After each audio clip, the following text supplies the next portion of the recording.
There is something many of you Nigerians don't know about how government officials actually launder money or loot public funds or siphon public funds into their own private pockets or the pockets of their cronies. There's something you don't know. If you know it, you will understand why it is that government officials are very good or very quick to do road construction and do white elephant projects. In fact, the new one now is public-private partnership. And guess who has perfected this to another level? Your guess is as good as mine. In Lagos State, they used public-private partnership. And go and check this. I'm not making flimsy statements now. They used public-private partnership to siphon public funds into private pockets of the friends and cronies of the people in government. So they will tell you BRT is public-private partnership. They will tell you the Blue Rail is public-private partnership.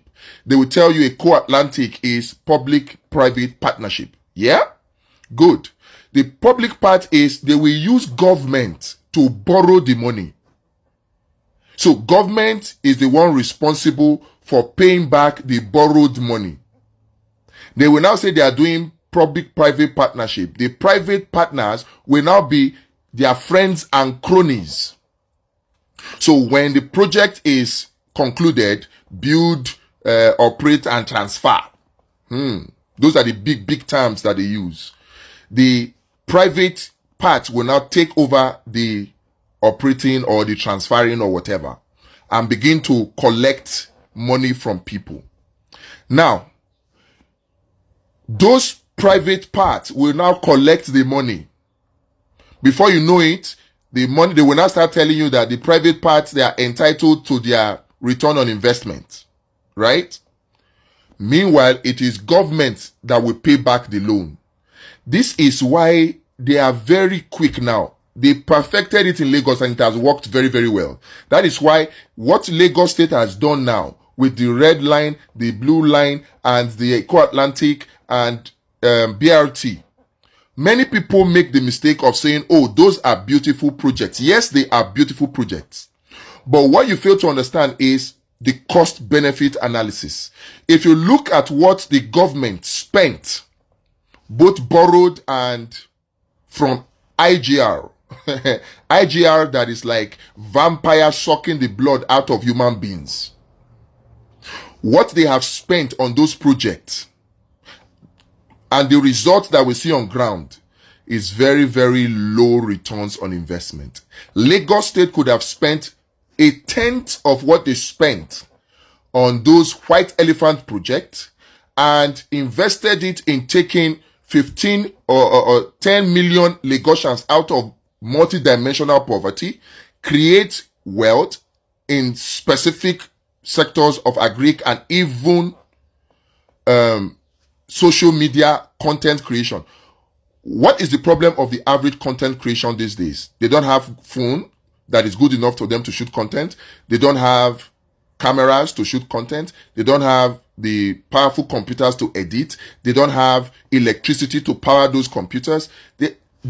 So if Lagos State invested in hubs that provide shared infrastructure for content creators, where you have like 1,000 computers with NVIDIA graphics card, and then they provide constant electricity supply, and there's internet there, and they provide locations in that shared infrastructure where youth can come and just turn on the computer, they take turns, right?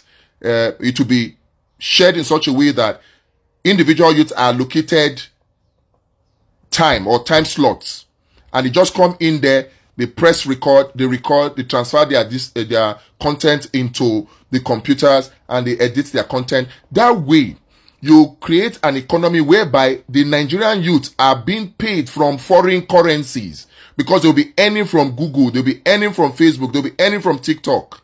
That way you'll be able to even now push that TikTok cannot operate in Nigeria unless what TikTok in UK and TikTok in Americas are enjoying our Nigerian TikTokers must enjoy it. So you provide such shared infrastructure for the youth. That way you will employ 10 million youths in Lagos.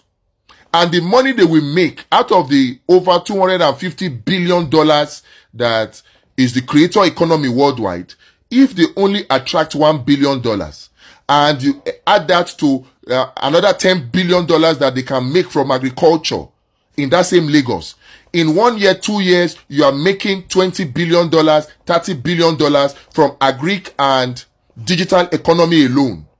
You can now afford to spend money on the railroad, right? That will now be a fraction of what you are spending now. But no, the people that run Lagos economy, because they were taught by the current president, they have perfected how to use public-private partnership to siphon government money into private pockets. That is why they are always very, very quick to embark on such projects. The projects are capital intensive because a lot of the components that are involved, the steel, the technology that are involved, the materials, they have to import them. Meanwhile, we can spend half of that